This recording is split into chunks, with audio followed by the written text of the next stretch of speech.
Hello दोस्तों, नमस्ते। आज की कहानी है विश्वासघात। इतने सौम्य चेहरों का इतना घिनौना रूप भी हो सकता है, मैंने कभी सोचा भी न था। मेरी समझ में नहीं आ रहा था कि इंसान भरोसा करे तो किस पर। मिस्टर श्रीवास्तव के 4 बच्चे थे, फिर भी वह अपनी पत्नी रोहिणी के साथ अकेले घर में रहते थे। इसीलिए उन्होंने सोचा कि कोई अच्छा किराएदार रख लेते हैं, जिससे उनका अकेलापन भी दूर हो जाएगा और कुछ किराया भी आता रहेगा। आंटी, आप फिल्म देखने चलेंगी? अंदर आते हुए श्रद्धा ने पूछा। फिल्म? हाँ आंटी, आपकी पसंद की फिल्म लगी है। नहीं बेटा, तुम दोनों ही देख आओ। तुम दोनों के साथ मैं बूढ़ी क्या करूँगी जाकर। कहते हुए अचानक रोहिणी को वह दिन याद आया जब वे पति के मना करने के बाद भी बेटे बहू के साथ फिल्म देखने जाना चाहती थी।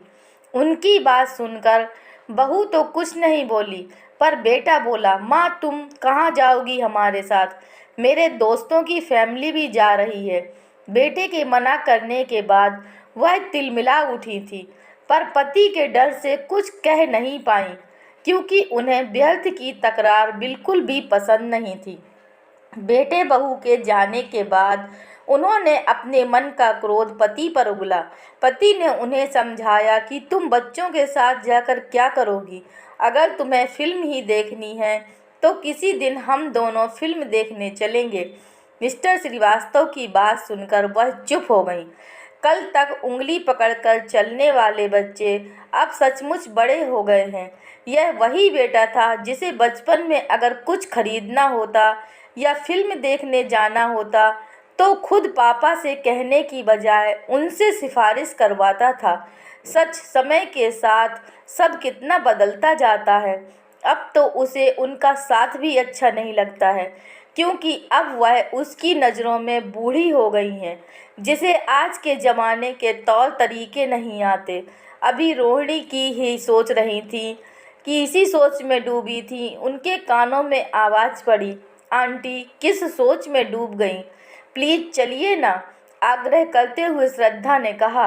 उसकी आवाज़ सुनकर रोहिणी जी अतीत से वर्तमान में लौट आई। रोहिणी जी के पति भी इस समय घर पर नहीं थे। वह अपने मित्र की बेटी की शादी में गए हुए थे, इसीलिए वह घर पर अकेली ही थी। उन्होंने सोचा कि चलो श्रद्धा के साथ फिल्म देख आते हैं, तो मेरा समय भी कट जाएगा। वैसे भी रोहिणी की जिंदगी ठहर सी गई थी। 4 बच्चों के रहते हुए भी वे एकांकी जिंदगी जी रहे थे, क्योंकि सभी बच्चे अपनी अपनी नौकरी के कारण दूसरे शहरों में रहते थे। आजकल तो जब तक पति पत्नी दोनों ना कमाएं तब तक किसी का काम ही नहीं चलता, भले ही बच्चों को आया के भरोसे छोड़ना पड़े। एक उनका समय था जब बच्चों के लिए माँ बाप अपना पूरा जीवन ही अर्पित कर देते थे, पर आजकल तो युवाओं के लिए अपना कैरियर ही मुख्य है। माता पिता की बात तो छोड़िए, कभी कभी तो उन्हें लगता है आज की पीढ़ी को अपने बच्चों की परवाह भी नहीं है। पैसों से वे उन्हें सारी दुनिया खरीद कर तो देना चाहते हैं, पर उनके पास बैठकर प्यार के 2 मीठे बोल के लिए समय नहीं है। सभी बच्चों के पास रहकर उन्होंने देखा, लेकिन उन्होंने वह सम्मान नहीं मिला जिसके वह हकदार थे। इसीलिए वह अपने घर वापस लौट आए। मिस्टर श्रीवास्तव ने इस घर को जब बनवाया था तो रोहिणी ने कहा था कि क्यों पैसे बर्बाद कर रहे हो? बच्चे हमें बुढ़ापे में अकेले थोड़ी रहने देंगे। पिछले 5 सालों में इधर उधर भटक कर आखिर उन्होंने अकेले रहने का फैसला कर ही लिया।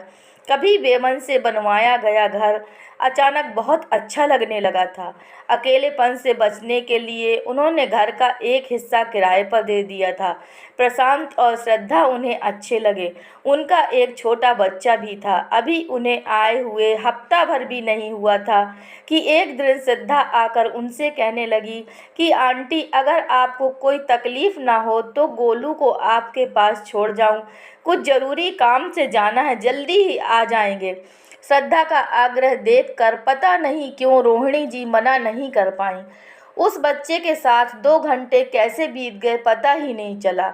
उसके साथ खेलते और बातें करते हुए उन्हें अपने पोते की याद आ गई। उस दिन के बाद से जिस दिन गोलू नहीं आता, रोहिणी जी उसे आवाज़ देकर बुला लेती। बच्चा उन्हें दादी कहता तो उनका मन भाव विभोर हो उठता था। धीरे धीरे श्रद्धा भी उनके साथ सहज होने लगी थी। कभी कोई अच्छी चीज़ बनाती तो आग्रहपूर्वक दे जाती। उन्हें अपने पैरों में दवा या तेल मलते करते देखती तो कुछ दे कर देती। कभी कभी तो उन्हें लगता इतना स्नेह तो उन्हें अपने बहू बेटे से भी नहीं मिला। कभी वे उनके नज़दीक आए भी तो सिर्फ इतना जानने के लिए कि उनके पास कितना पैसा है तथा उन्हें हिस्से में कितना मिलेगा।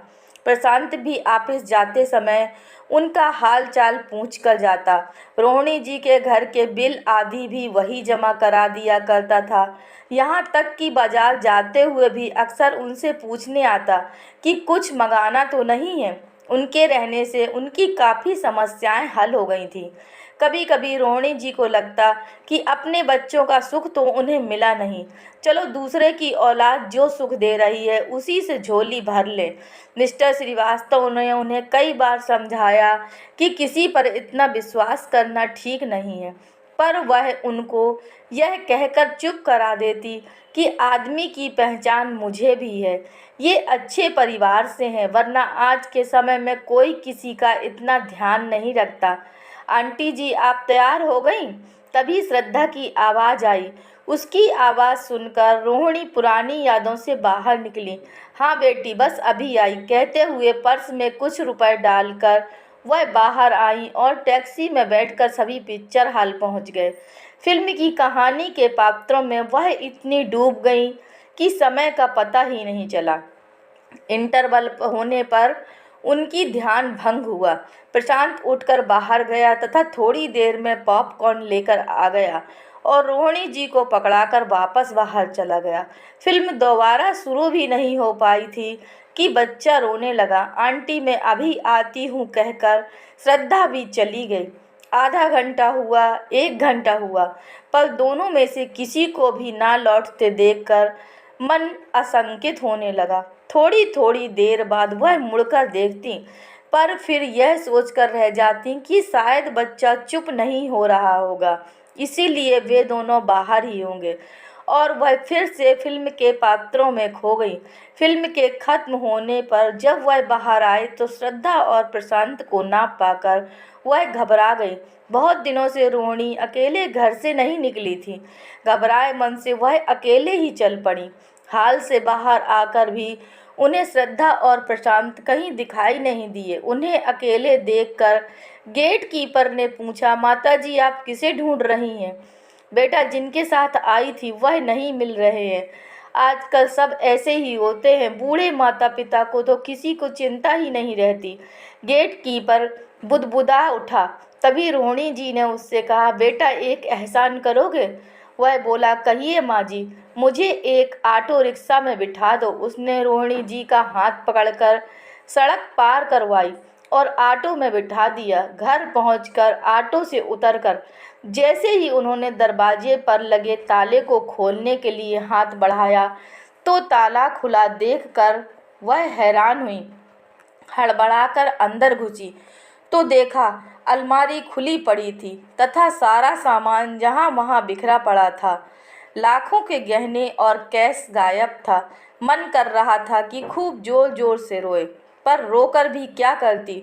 रोहिणी को शुरू से ही गहनों का बहुत शौक था। जब भी पैसा बचता उससे वह गहने खरीद लाती। सब एक झटके में चला गया। उन्होंने श्रद्धा और प्रशांत को आवाज़ लगाई, लेकिन कोई जवाब नहीं आया, जिसके कारण वह देखने गई। लेकिन वहाँ पर श्रद्धा और प्रशांत कोई भी नहीं था। घर खाली पड़ा था। अब बात एकदम साफ नजर आ रही थी। श्रद्धा और प्रशांत कितने शातिर ठग थे, किसी को शक ना हो, इसीलिए इतनी सफाई से पूरी योजना बनाई। उन्हें पिक्चर दिखाने ले जाना भी उसी योजना का हिस्सा था। आश्चर्य तो इस बात तक का था कि इतने दिन साथ रहने के बावजूद उन्हें कभी उन दोनों पर शक नहीं हुआ। उन्होंने खुद को संयत कर मिस्टर श्रीवास्तव को फ़ोन किया और फ़ोन पर सारी बात बताई। पूरी बात सुनने के बाद मिस्टर श्रीवास्तव ने कहा, अब जो हो गया सो हो गया, परेशान होने या चिंता करने से कोई फ़ायदा नहीं। वैसे तो चोरी गया सामान मिलता नहीं है, पर कोशिश करने में कोई हर्ज नहीं है। FIR दर्ज करा देते हैं। मन में चलता बवंडर रोहिणी को चैन से रहने नहीं दे रहा था। बार बार एक ही प्रश्न उनके दिल व दिमाग को मथ रहा था। क्या झूठ और मक्कारी से एकत्र की गई दौलत के बल पर श्रद्धा और प्रशांत सुकून से जी पाएंगे? क्या अच्छे संस्कार दे पाएंगे अपने बच्चे को? इस दुनिया में इंसान आखिर भरोसा करे तो किस पर? दोस्तों, अगर यह कहानी आपको पसंद आई है तो कृपया लाइक कीजिए, शेयर कीजिए और चैनल पर नए हैं तो कृपया चैनल को सब्सक्राइब कीजिए। धन्यवाद।